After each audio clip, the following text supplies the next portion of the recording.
Donald Trump ने India पर tariff को बढ़ा करके 50% कर दिया, यानी कि इंडिया से अब जो भी सामान यूएसए जाएगा उस पर 50% टैरिफ लगेगा ही लगेगा। ठीक है, इसको जरा आसान भाषा में समझने की कोशिश करते हैं इस सिनेरियो के माध्यम से। फॉर एग्जांपल मान के चलिए ये है मिस्टर टॉम जो कि यूएसए के हैं। इनका टी शर्ट्स का काम है, इंडिया से टी शर्ट्स मंगा करके यूएस में बेचते हैं। ये काफी लंबे समय से मिस्टर राम जो कि इंडिया से हैं इनके साथ डील कर रहे थे। तो ये जो बड़े बड़े एक्सपोर्टर्स और इंपोर्टर्स होते हैं ये पूरे का पूरा कंटेनर में सामान मंगवाते हैं, बल्क में खरीदते हैं। तो अभी तक ये जो टी शर्ट से भरा कंटेनर इंडिया से यूएस जा रहा था, फॉर एग्जाम्पल अगर 10 लाख रुपए का पड़ता था, तो अब पोस्ट टैरिफ यानी 50% टैरिफ लगने के बाद ये सेम टी शर्ट का भरा कंटेनर, इसमें इंश्योरेंस कॉस्ट भी शामिल होती है, अन्य लॉजिस्टिक्स के खर्चे भी होते हैं, वो इनको पड़ जाएगा 15 लाख के आसपास। तो जाहिर सी बात है 5 लाख रुपए जो एडिशनल जो टैरिफ के बाद लगेगा वो मिस्टर टॉम को चुकाने पड़ेंगे।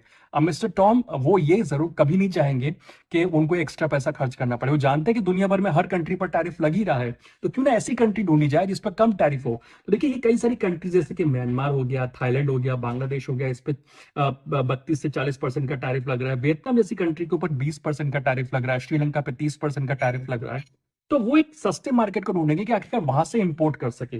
तो मिस्टर टॉम क्या करेंगे फाइनली, वो वियतनाम जाकर के कहेंगे कि कम टैरिफ दे करके एक तरह से आप सामान को मंगा लीजिए। अब देखिए ये same T shirt post tariff, इसमें क्या कैलकुलेशन निकल के आती है। आज की तारीख में $10 की जो टी शर्ट है, टैरिफ लगने के बाद में इंडिया से अगर वो सेम टी शर्ट जा रही है तो 16 या $16.5 की पड़ेगी, जो कि काफी ज्यादा मैसिव है।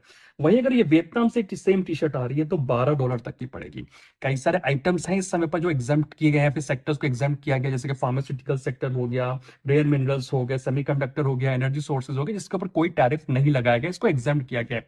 लेकिन इस जो तमाम समूचे 50% टैरिफ लगाने से हमारे इंडिया के जो एमएसएमईज है उन पे काफी इंपैक्ट आया है। क्योंकि चाहे आप देख लीजिए लेदर आइटम्स हो, कारपेट हो, जूते या शूज हो, स्टेशनरी का आइटम हो, टॉयज हो, इन तमाम चीजों को एक तरह से हमारे देश के एमएसएमईज अमेरिका में बेचना पसंद करते हैं, क्योंकि अमेरिकन की स्पेंडिंग पावर बहुत अच्छी होती है। वो एक तरह से खरीदना चाहते हैं, स्पेंड करते हैं, और वो एक तरह से बड़ा मार्केट के तौर पर प्ले आउट करता था। इससे एमएसएमईज पर काफी इंपैक्ट पड़ेगा। और तभी प्राइम मिनिस्टर मोदी कह रहे हैं कि अब हमें वोकल फॉर लोकल होने की जरूरत है। लेकिन एक इंटरेस्टिंग पॉइंट यहाँ पर निकल करके ये आता है कि डोनाल्ड ट्रंप जो कि खुद एक बिजनेसमैन है, वो इस बात को जानते हैं कि टैरिफ का एक बहुत बड़ा इंपैक्ट होने जा रहा है। दुनिया भर के स्टॉक मार्केट्स कोलैप्स करेंगे, यूएस के अंदर एक तरह से इन्फ्लेशन से लोगों को जूझना पड़ेगा, लेकिन बावजूद इसके वो कदम उठा रहे हैं। क्या डोनाल्ड ट्रंप चाहते हैं कि दुनिया भर के अंदर इन्फ्लेशन बढ़े, यूएस में इन्फ्लेशन बढ़े? क्या इसमें डोनाल्ड ट्रंप का कोई फायदा है या फिर यूएस का कोई खासा फायदा है? अगर आप इस कॉन्स्पिरेसी थ्योरी के बारे में जानते हैं तो मुझे कमेंट में जरूर बताइएगा।